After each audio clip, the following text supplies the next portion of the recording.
So let's get started. So today we're going to be learning about Libby, which is the library one stop for all books. So table of contents for today. So we're going to start off with a little introduction. So an introduction to Libby and getting started on the app. Secondly, we're going to be checking out some books, some searching, checking out and putting folds on books using the app. The third thing is we're going to be connecting a Kindle. So we're going to be learning about how to connect your Kindle to the Libby app. And then finally, we're going to be concluding with a live demo. So it's a little video. I'm also going to be sending a video to the volunteers to show you how to use Libby on a desktop, because I know that someone here, I'm not sure who it was, but someone did request that information. So just a little heads up that we will be exploring that as well. Okay, so getting started. So Libby is an app where you can access ebooks, magazines, and audiobooks all in one place from your local libraries. It's available on all three major platforms, so Apple, Windows, and mobile. On a computer, it's really easy to access Libby. So that's the link over there. And everyone here will get access to the presentation. And there's no downloads required, which is really great. So for other platforms like mobile or tablet, searching for Libby on the App Store or Google Play is how you can actually download the app on your phone. Once the download is complete, it should land on a page that looks like this. So you guys can see here on the right-hand side, it says, welcome, thousands of public libraries offer ebooks and audiobooks. So this is kind of the screen that you're gonna see once you download the app to your phone. So getting set up on your account. So the app has two options. Either you can sign in with your library card, or you can look for a local library and create a card to access the materials on the app. So it shows here you can sign in with an existing card or look for a local library. So just give me one sec here. I can't see the full screen. Hold on. If it's okay with everyone, I'm actually going to present it this way just because I can actually see what it fully says at the top. So hopefully that's okay with everybody.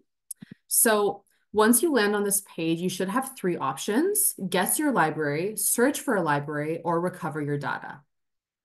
So when you get to a page called Guess Your Library, it's very easy to just use your location to bring the library closest to you.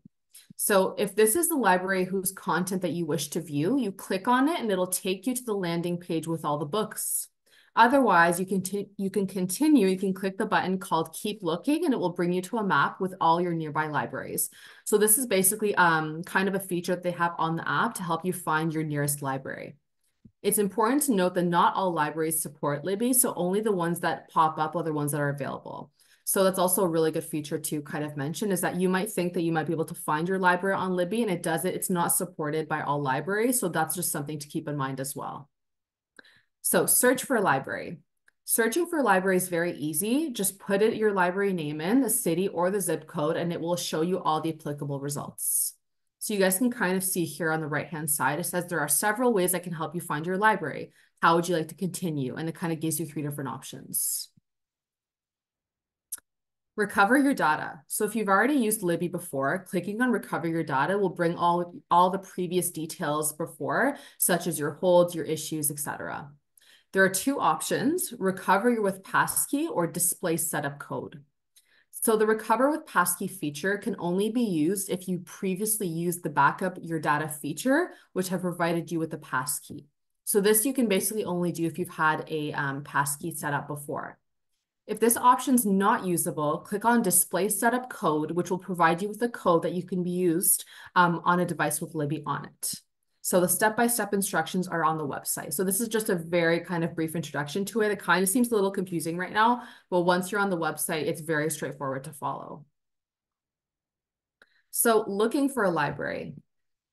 This step is really the same thing that we talked about before, which is kind of like the guessing or searching your library. It will follow very similar steps by starting off with opening a map with all the libraries in your area. You can also search for a library in your area, similarly to how it was explained in the previous slides.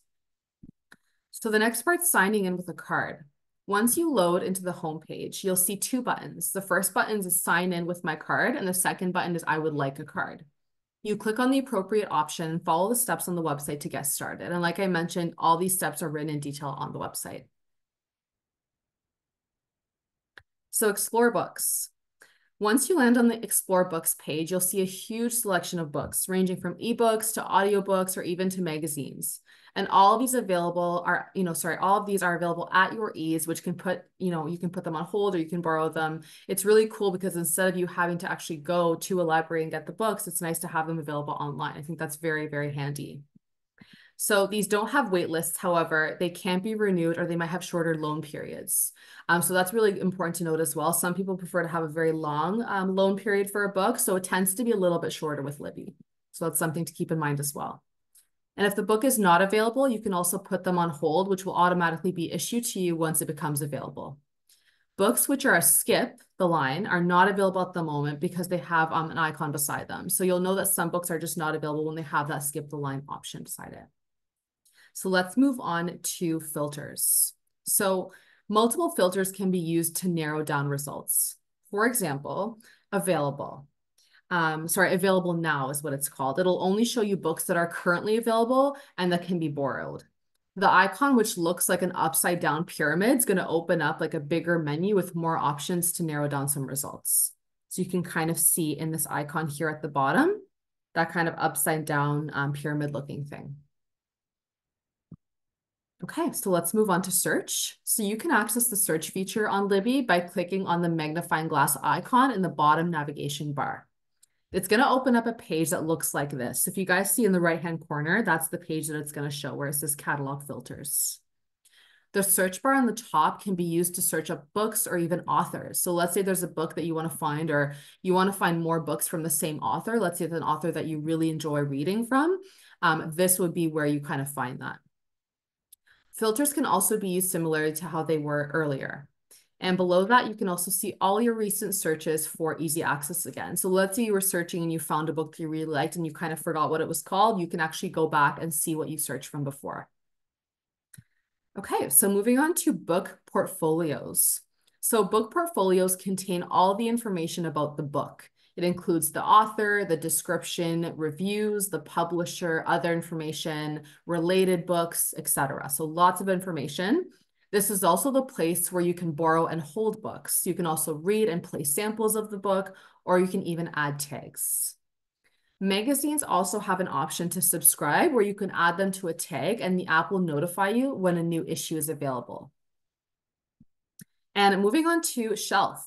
So all your holds and loans go to the shelf where they are stored. The shelf is located at the bottom navigation bar and it's the icon that looks like a stack of books. The shelf also contains lots of information on timelines and notices for further information.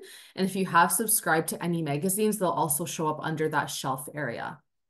This might be a little confusing, I get it, because, probably most of us haven't used this app, but once you actually have this app, if you're interested and you kind of follow along these steps, you're going to see that it's really straightforward to use and it's really easy to find where your books are. So I think you guys are going to like it for sure. The book reader has a bunch of options ranging from accessibility to ease of use. You can select the icons on the top, which will modify your experience. So what's nice is that there are some books that actually can be read to you. So if you don't want to actually read them yourselves, it can be read out loud, which I think is really cool as well. So moving on to reading on a Kindle. So on Libby, you even have the option to read a book on a Kindle. Once you borrow a book, simply go over to the shelf, go to the loan section, and then click Read With. This should be written somewhere beside the book cover. It's then going to open up a page where you'll have two options. The first option says Read with Libby, and then the second one said Read with Kindle. If you click on Read with Libby, it's going to open up the book reader on the app. However, if you actually click Read with Kindle, if you click on that option, the app's going to prompt you to sign in with your Amazon account. Once the authorization goes through, the book's going to show up on the Kindle where it can be read. And what's important to note as well is that all loans are handled automatically by Libby, and after the loan duration, it'll automatically be removed from your Kindle. So thank you for listening. And as usual, if you'd like to learn this lesson with a Cyber Seniors Mentor, please go to our website or call 1-844-217-3057 to register for a one-on-one phone session. We also host weekly tech drop-ins every Thursday from 2 to 3 p.m. Eastern Time.